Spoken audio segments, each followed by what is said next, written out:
Hey guys, by the time you watch this, I'll already be traveling with my parents. My dad has a conference down in Santa Fe, New Mexico, so we're gonna be there for a week and then spend another week going to Mesa Verde and Colorado Springs. I'm super pumped, especially because Southwest Airlines lets you take 2 checked bags, and you know what that means. One for clothes, one for books. Oh my god, look at my tan line. Anyway, there is no way on God's green earth that I'll be able to read all of these books in 2 weeks, but it'll be really fun to have choices. So the first one, and my top priority, is The Lacuna by Barbara Kingsolver. Kingsolver's my bae. I've read all of her other novels and I've been saving this one. So I got 3 names for you. Diego Rivera, Frida Kahlo, J. Edgar Hoover. Then I'm bringing the book I'm going to review for Open Letters Monthly September issue, Caroline, Little House Revisited by Sarah Miller. This is Little House on the Prairie retold from the perspective of Laura's mother, Caroline, and I'm a Little House fanatic, so this was basically written for me. I'm also packing 3 classics / modern classics. Fun fact first is that I've had 3 book hauls on this channel. The first time I hauled 10 books and I've since read 7 of those. The second haul was back in January. I hauled 6 books and I've read 4 so far. And this July I had a big haul and I'm still wading my way through all of those. But this next one, Charlotte Temple by Susanna Rowson, was all the way from my first haul over a year ago and I still haven't read it. So this was published in 1794. It was one of America's first bestsellers, apparently. And it's the story of an innocent British schoolgirl who follows the example of her depraved French teacher with tragic consequences. She's seduced by a dashing lieutenant who persuades her to move to America, and she's left pregnant and destitute. Then I'm packing The Optimist Daughter by Eudora Welty, which I just hauled. I'll link that video down below.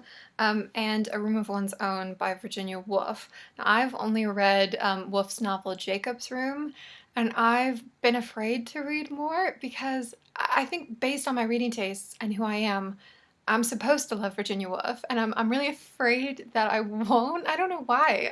So I need to get over that. Then there's Dogs at the Perimeter by Madeleine Thien. She's the Booker and Bailey shortlisted author of Do Not Say We Have Nothing. This was her second novel, which preceded that one, and it's interesting. She's a Canadian author, and this book is only coming out in the US for the first time this October.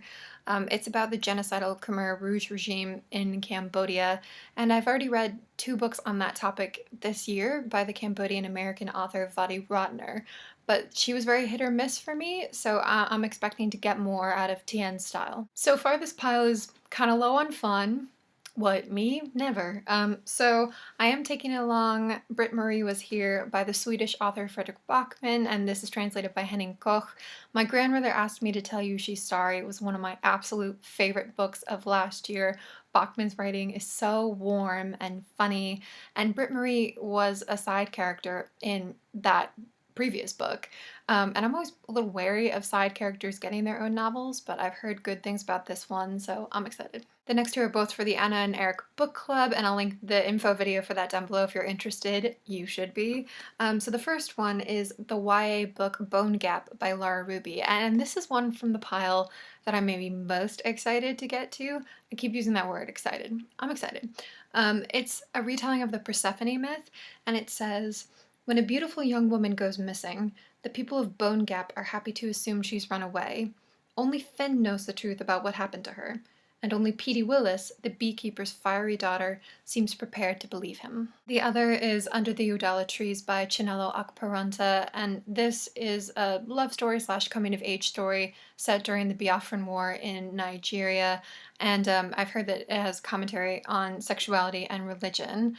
I haven't heard a lot of glowing things about this one, but I'm willing to give it a chance. The last 2 are Man Booker related, the first of which is The God of Small Things by Arundhati Roy. Roy is an Indian author and activist, and this was her debut that won the Man Booker all the way back in 1997, and I want to read this one before I read her new, buzzy, long-listed book, The Ministry of Utmost Happiness. The first sentence on the back is funny. Compared favorably to the works of Faulkner and Dickens. Like, why not just say compared? No, compared favorably. And the other is the big one, the one where I finally gritted my teeth and bought the stupidly expensive hardback, Lincoln in the Bardo by George Saunders. He's a well-known American short story writer, and this is his first novel. It's set in a 19th century graveyard and has an unconventional style. And one of the nice things is this is a rare case when the American version is actually more attractive than the British version. So ha! Those are all the books that I'm trucking along to the Southwest. Let me know what you think about any of them, and I'll see you soon. Bye guys. Thanks for watching.